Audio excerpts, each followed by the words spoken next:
नमस्कार, स्वागत आहे तुमचं आपल्या डिलिशियस कट्टा या मराठी चॅनलवर। आज आपण तांदूळ डाळ न भिजवता न वाटता पीठ न फर्मेंट करता एकदम इन्स्टंट असे डोसे करणार आहोत। टेस्टला तर खूपच छान होतात। जर समजा तुम्हाला कधी दुपारी किंवा रात्री जेवण करायचं नसेल तर त्याऐवजी तुम्ही असे डोसे केलात तरी सगळे आवडीने खातील। खूप सुंदर होतात। नाश्त्यासाठी तर अगदी झटपट आहे, अजिबात वेळ लागत नाही। त्यामुळे असे डोसे तुम्हीही नक्की ट्राय करून बघा। माझी रेसिपी जर तुम्हाला आवडली तर माझ्या व्हिडिओला एक लाईक करा आणि जर माझ्या चॅनलला सबस्क्राईब केला नसाल तर माझ्या चॅनलला सबस्क्राईब करा। तर चला आता हे डोसे कसे करायचे आहेत ते आपण बघूया। डोसा करण्यासाठी इथे मी 1 कप बारीक रवा घेतला आहे। रवा बारीकच घ्यायचा आहे यासाठी। जर तुमच्याकडे जाड रवा असेल तर तो मिक्सरला थोडा फिरवून घ्या। आता याच्यात घालायचं आहे पाव कप बेसन आणि पाव कप तांदळाचं पीठ। आता हे सगळं तर आपल्या घरात असतंच। आता हे थोडंसं मिक्स करून घ्यायचं। याच्यात एक अर्धा लिंबूचा रस घालायचा। जर तुमच्याकडे लिंबू नसेल तर एक 2-3 चमचे दही घाला। आता थोडं थोडं पाणी घालायचं आहे। पाणी थोडं थोडं करून घालायचं, नाहीतर पिठाच्या अशा गुठळ्या होतील। आपल्याला हे भिजवताना खूप घट्ट नाही करायचं आहे आणि खूप पातळही नाही करायचं आहे। त्यामुळे अंदाज घेत थोडं थोडं पाणी घालायचं।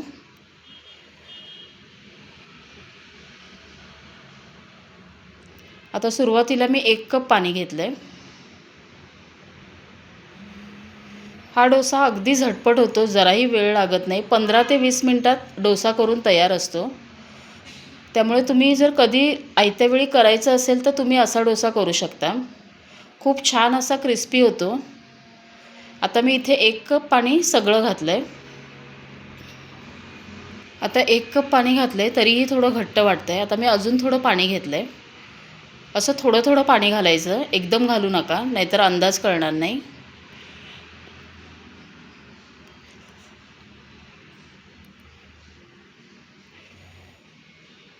आता इथे बरोबर मी 1.5 कप पाणी वापरलं एकूण। हे आपल्याला पीठ असं हवं आहे, खूपही घट्ट नाही आणि खूपही पातळ नाही, असं मध्यम पीठ हवं आहे। आता याच्यात घालायचं आहे चवीप्रमाणे मीठ आणि हे मिक्स करून एक 15 मिनिटं आपण हा रवा आणि पिठं सगळी व्यवस्थित भिजण्यासाठी बाजूला ठेवून देऊया। आता हे पीठ ठेवून एक 15 मिनिटं झाले आहेत। बघा पीठ व्यवस्थित भिजलं आहे आणि आपल्याला असंच ठेवायचं आहे। खूपही घट्ट नाही आणि खूपही पातळ नाही, असं मध्यम करायचं। आता ह्याचे लगेच डोसे करायला घेऊया।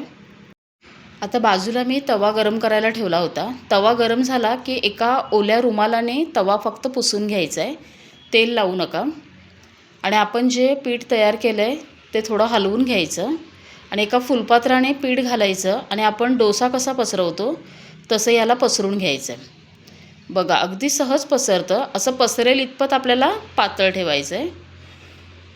तर हे सगळीकडून व्यवस्थित पसरून घ्यायचं आणि याला थोडं वरून कोरडं होईपर्यंत खालून भाजून घेऊया आणि गॅस एकदम बारीक करायचा आहे, मोठा करू नका। आता बघा डोशाची वरची बाजू कोरडी झाली आहे। आता याच्यावर थोडं बटर घालणार आहे मी आणि हे बटर सगळ्या डोशाला व्यवस्थित लावून घ्यायचं पसरून। आणि लक्षात ठेवा हा डोसा करताना गॅस एकदम लो टू मीडियममध्येच ठेवायचा आहे, तरच हा डोसा क्रिस्पी होतो। तुम्ही जर मोठा गॅस केलात तर त्याला तेवढा क्रिस्पीपणा येत नाही। तो लवकर भाजला जाईल पण तो मऊ पडेल। त्यामुळे थोडं लो टू मीडियममध्ये गॅस ठेवायचा आणि हा व्यवस्थित भाजेपर्यंत भाजायचा आहे। आता बटर असं पसरून घेतलं आहे। याच्यावर घालूया थोडी कोथिंबीर। तुम्हाला जे काही घालायला आवडत असेल ते वरून घालायचं। आता मी इथे कोथिंबीर घातली आहे।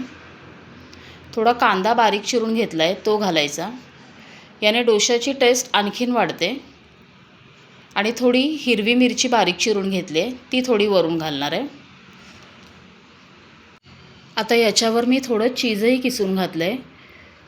चीज किसून घातल्याने डोसा आणखीन टेस्टी होतो। आता हे वरचं जे चीज आहे हे मेल्ट होईपर्यंत बारीक गॅसवरती डोसा छान भाजून घ्यायचा आहे। आता वरचं चीज व्यवस्थित मेल्ट झालं आहे। बघा डोसाही छान क्रिस्पी झाला आहे। आता हा काढून घेऊया। डोशाला रंग खूप छान असा पिवळसर आला आहे। आता हा काढूया. आता अजून एक दुसरा डोसा करून दाखवते. परत दुसरा डोसा करायच्या अगोदर ओल्या रुमालाने तवा पुसून घ्यायचा.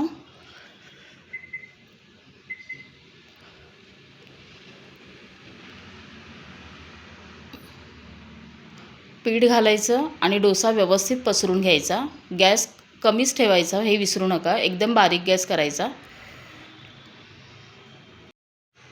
आता डोसा वरून कोरडा झाला की परत त्याला बटर लावणार आहे. तुम्हाला तूप आवडत असेल, तेल आवडत असेल, जे काय आवडत असेल ते वरून डोशाला लावायचं.